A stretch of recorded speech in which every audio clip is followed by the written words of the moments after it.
So we're going to talk today a bit about what it means to live a Christian life. And for a lot of us, when we think about talking about what it means to live a Christian life, we start with Jesus, right? We start in the Gospels. One of the things that we forget is that God, from the very beginning, laid out what a relationship with Him was supposed to look like. And so instead of starting in the Gospels today, we're actually going to start in Deuteronomy. We're actually going to start way before Jesus ever existed. And the reason we're going to do that is because the relationship between God and His people had that foundation from the very beginning of it. This is what you're going to do. So if you remember, God's relationship starts with a man named Abram, right? And Abram and God end up in a relationship that's called a covenantal relationship. That's our first 50-cent word for the day. A covenantal relationship. Does anybody remember or anything about what a covenant is? A promise. It's a promise, right. Anything else that you remember about a covenant? Some kind of consequence. There's a consequence attached to it. Very good. All right, so for the rest of us, I don't expect you all to remember. I've talked about it before, so I didn't want to force you to hear the same thing for the 50th time. So here was a covenant. A covenant was a legal agreement of the day. So the covenant was not just between Abraham and God. A covenant was actually used during Abraham's time between two people. And it was always used between two people, one who had a lot more power and one who had a lot less power. And they would enter into a relationship with one another, and there would be really clear ideas. They would spell it out really clearly. This is what you're going to do, and this is what I'm going to do. And then there would be consequences. And the consequences would be clearly spelled out as well. So God used something very familiar to Abraham. It would have been something he had run into hundreds of times, likely, in his lifetime. Something he was very familiar with. But it was a little bit different with Abraham, because do you remember, was God's promise with Abraham just for Abraham? No, right? It was God's promise for Abraham and all of his family forever. So that meant every generation or so, God would kind of nudge the people and say, let me remind you about what this covenant was. And the people would have to renew their covenant and their commitment to God every generation or so. And part of that commitment then was those commands. So whenever you're thinking about the commands are really that part of the covenant. It's the people part of the covenant that says, this is how you're going to handle, this is how you're going to behave. This is my expectations for you. So our first passage for today out of Deuteronomy comes from a time when Moses exists, and he and the elders are coming before the Lord, and they are recommitting themselves once again to this relationship with God. Okay? And so I want to invite you to turn to Deuteronomy 30, 15 through 18. And that passage is found on page 163. Now, I promise I won't beat you over the head if no one says, but is anyone following along and taking notes today? I wasn't sure who was still doing it, because I know it's hard without the screen. Okay, then I'll make sure that I keep track here for you. So, the covenant had very clear parameters about how each party would act, and it stated what would happen if either side didn't follow their parts. And then Abraham's descendants, each generation would have to review and recommit to the covenant, and a recommitment came with blessings, and if they turned away, it came with consequences. So that gets you about up to where we were up into this passage. So Deuteronomy 30, 15 through 18 says this. See, I have set before you today life and prosperity, death and adversity. If you obey the commands of the Lord your God that I am commanding you today, by loving the Lord your God, walking in his ways, and observing his commandments, decrees, and ordinances, then you shall live and become numerous, and the Lord your God will bless you in the land that you are entering to possess. But if your heart turns away and you do not hear, but are led astray to bow down to eat other gods and serve them, I declare to you today that you shall perish. You shall not live long in the land that you are crossing the Jordan to enter and possess. So there it is. It's spelled out for us, right? It's really clear.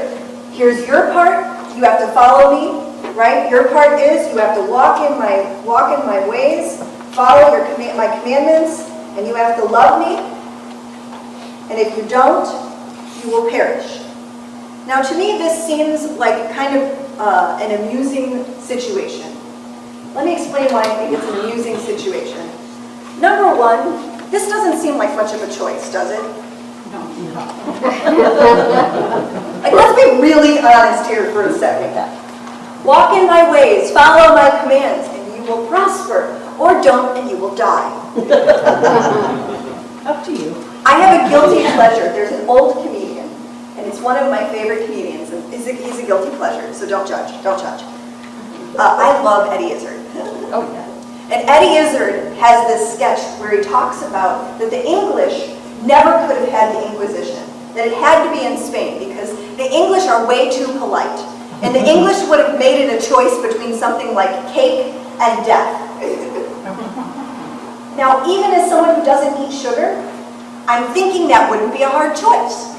And that to me is kind of what this covenant seems like. As every time this comes up, I think to myself, follow God, die.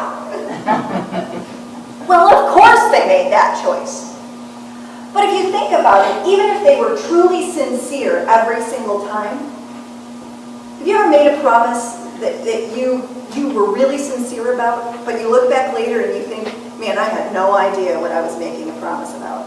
Let's pick on the Neils today. Look at us, we're so close. On your wedding day, you made promises to Barb, didn't you? Yes. They were called vows, right? You made these vows, and I bet you promised to love her, cherish her. We'll take out the obey part. I didn't do that, I don't know, we didn't Yeah. do that part, no. And you made those, now did you understand 34 years ago, did you really understand what you were promising when you had said that you would love and cherish her compared to today when you understand? No. He's like, I want to make it to 35, Lara, give me a break. That's true of us all though, isn't it? You stand there on your wedding day. This isn't you guys though, don't worry, you guys totally get it. He has it down. You stand there on your wedding day and you make incredible promises. And the truth is you make promises that later on, for those of you who've been married, you just kind of almost chuckle sometimes on weddings, don't you? Because you think they're beautiful and they're wonderful. But you don't really understand yet what it means to say that you cherish someone until after 34 years you have to cherish them after asking 4 times for them to take out the garbage. That's when you really understand cherishing. So, go back to the covenant again. Do you think the people really understood what they were promising when they said, yes, we will follow your laws and your decrees and your commands, and we will love you forever and ever, even if they were sincere? I don't know that they really understood what they were saying. And as I thought about that this week, I thought, man, I don't know that I give the Israelites much credit, as much as they really have deserved, because it's kind of hard that they had to recommit over and over and over again. And the truth is, no matter what they did, they were kind of in a hard situation. Well, of course they failed over and over and over again. Generation after generation. And then you come to Jesus. And Jesus in the Gospels begins to take all of those commands and he begins to twist them and offer a new understanding of what it really means. That you can have a part in your relationship with God. But he takes out one crucial piece. So I want to invite you to turn with me to a passage you probably don't think of as one of those places where we would consider a place of where Jesus is spelling out some of those laws. I want to invite you to turn to Matthew 5. Matthew 5 is on page 785 in the Pew Bible, and it will be known better to many of us as the Beatitudes. Now, the Beatitudes are probably not something that you think of Jesus talking about the laws. Oh yeah, the Beatitudes. But actually, scholars look at this passage and say Jesus is saying the same thing as in the Old Testament over and over again in this passage. But we see that twist. So let's read that passage. When Jesus saw the crowds, he went up to the mountain, and after he sat down, his disciples came to him. Then he began to speak and taught them, saying, "Blessed are the poor in spirit, for theirs is the kingdom of heaven. Blessed are those who mourn, for they will be comforted. Blessed are the meek, for they will inherit the earth. Blessed are those who hunger and thirst for righteousness, for they will be filled. Blessed are the merciful, for they will receive mercy. Blessed are the pure in heart, for they will see God. Blessed are the peacemakers, for they will be called the children of God. Blessed are those who are persecuted for righteousness' sake, for theirs is the kingdom of heaven. Blessed are you when people revile you and persecute you and utter all kinds of evil against you falsely on my account." Like I said, not usually a place where you think about the commands or God's way of telling you how to live your life kind of come together. But let me tell you something. We talked about just a moment ago Polycarp's and Ignatius's understanding of the word blessed. Let me tell you the Semitic understanding of the word blessed. It meant prosperous, happy, fulfilled. Now think about the promises of the covenant. If you do this, you will be blessed. You are blessed when you do this. Do you hear the connection there between the commands and Jesus' words? But Jesus has done something very important. You see, when Jesus offers us the commands, he takes the sting out of it. He takes the consequence out of it. He literally took the consequence out of it. Jesus died on the cross so that we are left with the meat of the commands, without the sting, without the consequence. So what that means is that today for us, the Beatitudes become that beautiful characterization of a Christian life. If you want to know what a Christian should look like, you can look at the Beatitudes and recognize that there found in those verses is the life that we were called to live. Without the fear that goes with those commands in the Old Testament. Now I think if you're like me, there's a struggle with that. Because for some reason, embedded in this brain of mine is the Old Testament consequence issue. You ever had that problem? You see, I look at the Beatitudes, I look at the way that God calls me to live, and even though He's already died for my sins, I still feel like I have to earn it. You ever had that problem? There's a word that I was reminded of. This is a dollar word. We're way above. But I love this word, and I love the meaning even more. I've been thinking about it a lot lately because I have had to realize that I have this issue. And theologians call it double imputation.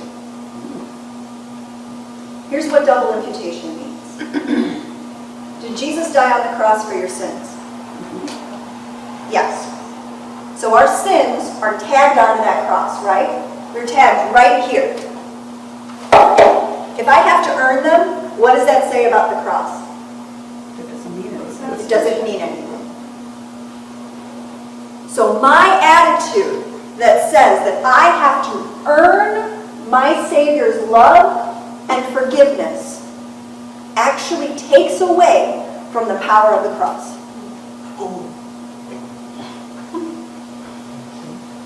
Now I do that lightheartedly. I can't even tell you how much that wrecks me. I struggle with that deeply. Because I want to earn it. I want to deserve it. And it means that I have to learn how to live into grace. and say, my sins are on that cross. What that means is, I get to look at that characterization. I get to look at the Beatitudes and say, that's what I want to be. But when I fail, not if, I know that you all think I'm perfect. Of course. I leave it up to Lois to say, of course. Or even no.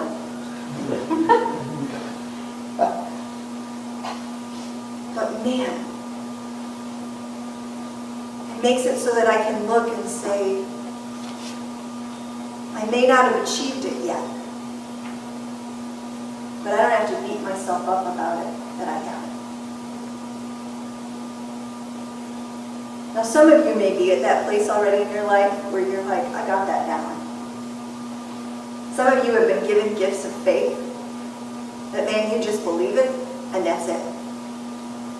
But man, for me, it's a daily struggle to have to remind myself that it's okay for me to fail. That the covenant is paid for. The consequences are paid for.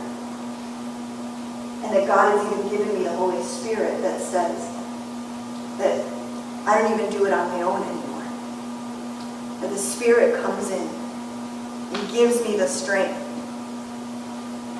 to become what's described here. Now that's heavy enough, but let me connect it now with what we're doing as a church right now. We're developing a mission and we're beginning to move into a vision. I had to ask Dave what the difference between a mission and a vision is. I'll be honest with you. And Dave tells me, and I believe him, that the difference between a mission and a vision is that mission is the why we exist. And the vision is what we look like when we do it perfectly. Jesus had a mission.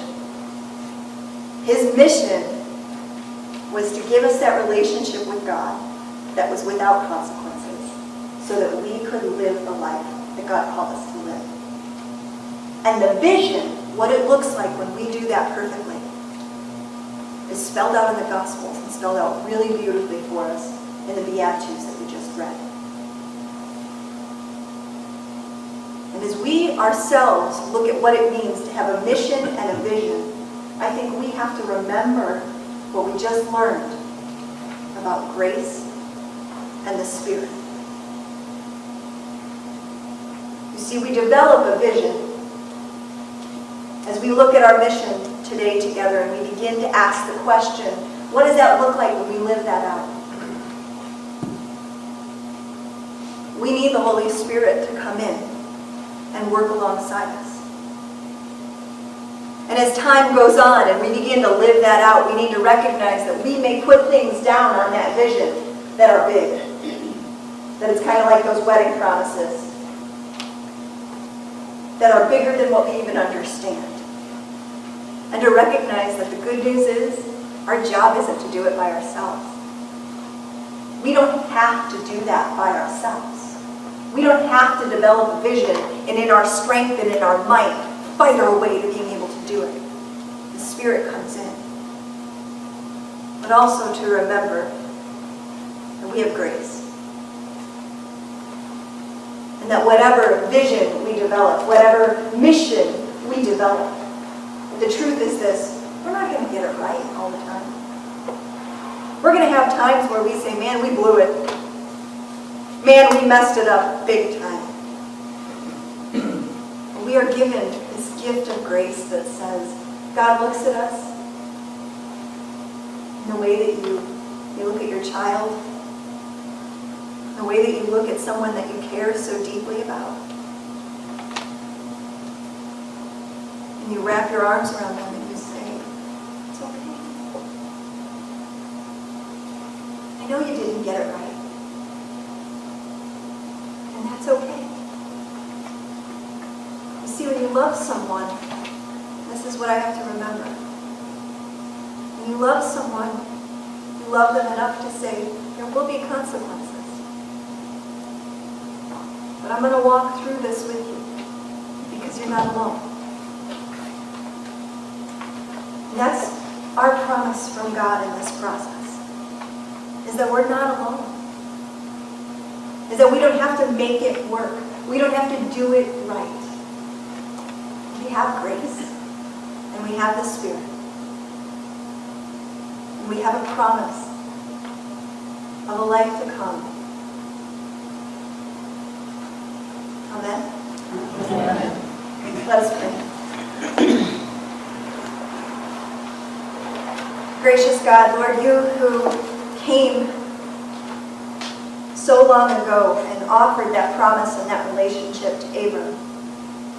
Lord, you who have renewed over and over again and had grace with the nation of Israel, grace with the Jewish people, Lord, grace with the early Christians, Lord, grace with us today. Lord, you are a God of grace, and for that we thank you. Lord, we thank you for the grace that comes with the gift of the Holy Spirit. Lord, that you offer us the Spirit so that we are not on this journey alone, but that so we have you living in us and beside us to nudge us and to help us, Lord, that we don't have to be afraid of consequences, but that we can learn from our failures. Lord, we've seen your mission in your life and how that's lived out in this beautiful vision. And as we look today to begin to develop that vision ourselves, I pray, Lord, that you would give us your wisdom. That we would be reminded that we don't do this alone. That this is not for our glory, Lord, but for yours. That this is a continuation of your mission, Lord. An extension of your mission in the world. And so we just pray, Lord, that by your hand, by your grace, Lord, that we would come beside you. And you would use us, Lord, for that mission, for your purpose and your kingdom. Today, tomorrow, and always.